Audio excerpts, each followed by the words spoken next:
40 దినాల ఉపవాస ప్రార్థనలో 10వ దిన ధ్యానాంశము ఈరోజు ధ్యానించుకుందాం.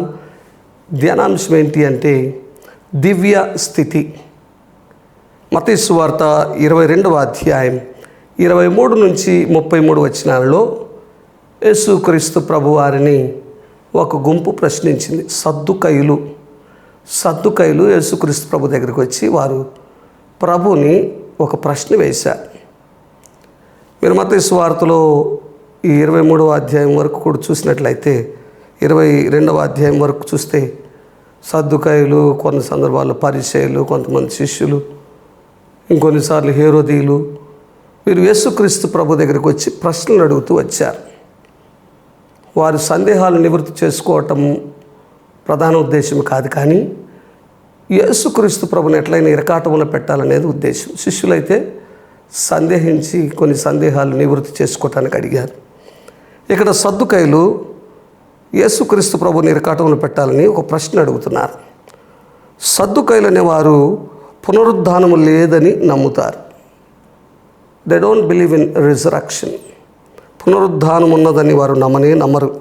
ఇక్కడ 23వ వచనం చూస్తే పునరుద్ధానం లేదని చెప్పాడు. సద్దుకయ్యులు ఆ దినమున ఆయన యొద్దకు వచ్చి, బోధకుడా, ఒకడు పిల్లలు లేక చనిపోయిన ఎడల అతని సహోదరుడు అతని భార్యను పెళ్లి చేసుకొని తన సహోదరునికి సంతానము కలగజేయవలనని మోషే చెప్పెను.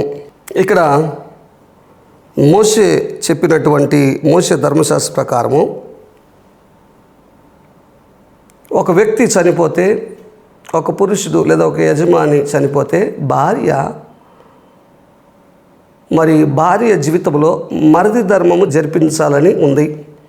వారికి పిల్లలు లేని ఎడల, వారికి పిల్లలు లేకపోతే భార్య యొక్క మరిది అంటే ఆ చనిపోయినటువంటి వ్యక్తి తమ్ముడు వచ్చి మరిది ధర్మం ప్రకారము ఆమెను కూడినప్పుడు సంతానం కలగజేయాలని మోషే ద్వితీయోపదేశకాండం 25వ అధ్యాయం 5 నుంచి 10 వచనాల్లో చెప్పారు కదా. ద్వితీయోపదేశకాండం 25వ అధ్యాయము 5 నుంచి 10 వచనాల ప్రకారం అక్కడ బైబిల్ గ్రంథంలో చెప్పబడి ఉంది కదా. ఇక్కడ వారి ప్రశ్న ఏంటంటే, ఒక భర్త చనిపోయాడు, భార్య ఉంది, ఆ తర్వాత భర్త తమ్ముడు ఆమెను కూడాడు, ఆమెను చేసుకున్నాడు, పిల్లలు పుట్టలేదు. మొదటి భర్తకు పిల్లలు పుట్టలేదు, ఆ తమ్ముడు చేసుకుంటే పిల్లలు పుట్టలేదు, మరలా ఇంకో తమ్ముడు చేసుకున్నాడు. అట్లా 6 తమ్ముళ్ళు ఆమె చేసుకున్నప్పుడు కూడా అందరూ చనిపోయారు. ఆమెకు పిల్లలు కలగ చేయకుండానే చనిపోయారు, పిల్లలు పుట్టలేదు. భర్తతో పాటు కలుపుకుంటే 7 మంది సహోదరులు ఒకే స్త్రీని ఒకరు చనిపోయిన తర్వాత ఒకరు చనిపోయిన తర్వాత ఇంకొకరు చేసుకుంటూ వచ్చారు. ప్రభువా, వారికి పిల్లలు కలగకుండానే వారు చనిపోయారు. చివరికి ఆ స్త్రీ కూడా చనిపోయింది. చనిపోయిన తర్వాత ఇక్కడ రాయబడతా ఉంది చూడండి, 25వ వచనం చూస్తే, మాలో 7 సహోదరులు ఉండిరి. మొదటివాడు పెళ్లి చేసుకుని చనిపోయిన, అతనికి సంతానం లేనందున అతని సహోదరుడు అతని భార్యను తీసుకుని, ఇవన్నీ కూడా చెప్తున్నారు. అందరి వెనక ఆ స్త్రీయు చనిపోయాను. పునరుద్ధానమందు ఈ 7 ఆమె ఎవనికి భారీగా ఉండును? ఆమె వీరందరికీ భారీగా ఉండెను కదా అని ఆయనను అడిగిరి. ఇక్కడ ప్రభుని ప్రశ్నిస్తూ ఉన్నారు. ఇప్పుడు 7 పునరుద్ధానంలో ఆమె ఎవరికి భార్య? మొదటి వాడికా లేదా మిగిలిన 6 సహోదరులు ఎవరికి భార్య అవుతుంది? మరి 7 చేసుకున్నారు కదా, అంటే ఆమె 7 భార్య అనే అంశాన్ని లేవదీస్తూ ప్రభువుని అడిగినప్పుడు యేసుక్రీస్తు ప్రభువారు చెప్పినటువంటి మాట, అందుకు యేసు, లేఖనములను కానీ దేవుని శక్తిని కానీ ఎరుగక మీరు పొరబడుచున్నారు అని అక్కడ చెప్తున్నాను. మీరు లేఖనములను ఎరగని స్థితిలో ఉన్నారు. మీరు దేవుని వాక్యము పూర్తిగా తెలియదు. సద్దుకయ్యులు అంటే గుర్తుపెట్టుకోండి, సద్దుకయ్యులు అనేవారు కేవలము పాత నిబంధనలో ఉన్నటువంటి 5 పుస్తకాలను మాత్రమే నమ్ముతారు. పెంటాట్యూక్ అంటారు. 5 కాండాలు, ఆది కాండము, నిర్గమకాండము, లేవి కాండము, సంఖ్యాకాండము, ద్వితీయోపదేశకాండము, ఈ 5 పుస్తకాలే నమ్ముతారు. వారు పునరుద్ధానమందు వారు విశ్వాసం ఉంచరు. పునరుద్ధానం లేదని చెప్తారు వారు. గుర్తుపెట్టుకోండి ఈ అంశాన్ని. అందుకే పునరుద్ధానమును గురించి ప్రశ్న లేవదీసినట్లు ప్రభుని ఇరకాటంలో పెట్టాలని ఈ ప్రశ్న అడుగుతూ ఉన్నారు. పునరుద్ధానం అనేది కొత్త నిబంధన అంశం అయితే కాదు, పాత నిబంధనలోనే ఉంది. పునరుద్ధానం గురించి అనేక మార్లు లేఖనంలో రాయబడి ఉంది. అయితే సద్దుకైలు నమ్మరు కాబట్టి అది చదవరు. ఈ లేఖనంలో రాయబడి ఉంది. యోబు గ్రంథంలో చూస్తే యోబు అంటాడు 19వ అధ్యాయంలో 25 నుంచి 27 వచనాలు చూస్తే, యోబు గ్రంథం 19వ అధ్యాయం 25 నుంచి 27 వచనాల్లో పునరుద్ధానం గురించి మాట్లాడతారు. దావీదు భక్తుడి కీర్తన 16వ కీర్తన 9 నుంచి 11 వచనాల్లో అక్కడ పునరుద్ధానం గురించి మాట్లాడుతున్నారు.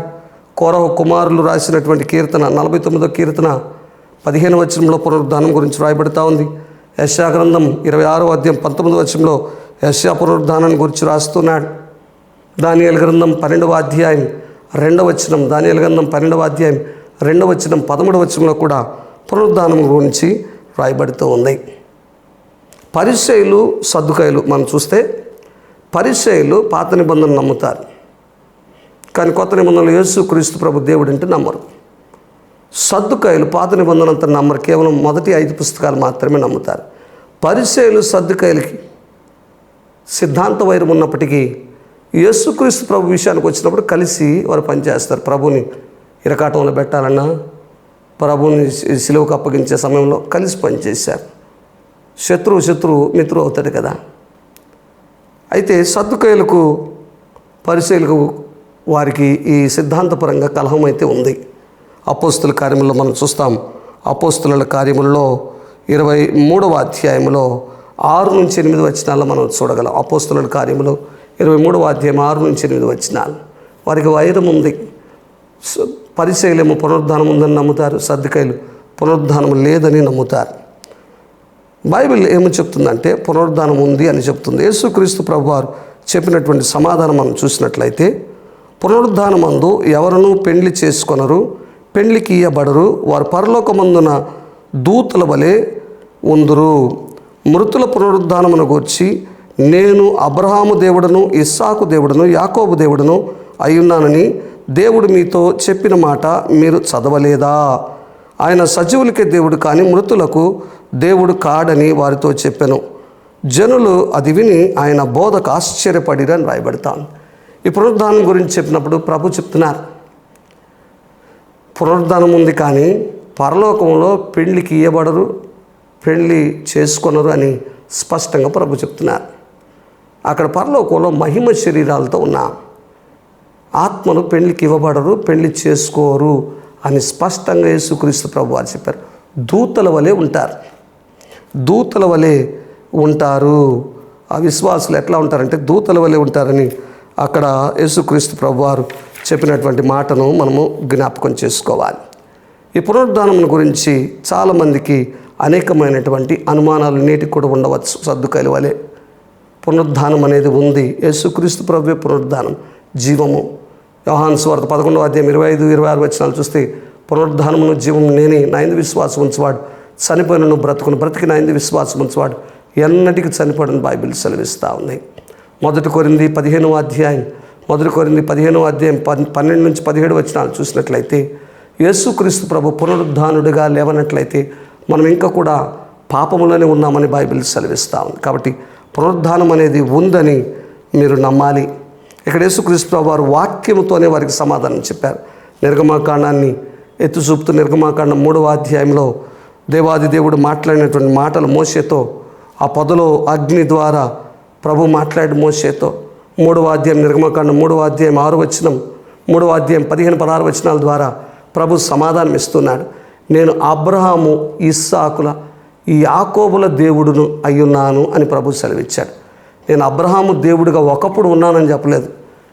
అన్ని చోట్ల కూడా మీరు పాత్రలు చూస్తే నేను అబ్రహాం, ఇస్సాకు, యాకోబుల దేవుడిని అంటున్నాడు. నేను వారి దేవుడిగా ఉన్నాను, వారి దేవుడిగా ఉన్నాను. పితరులు ఉన్నారు, నేను సజీవులకి దేవుడును.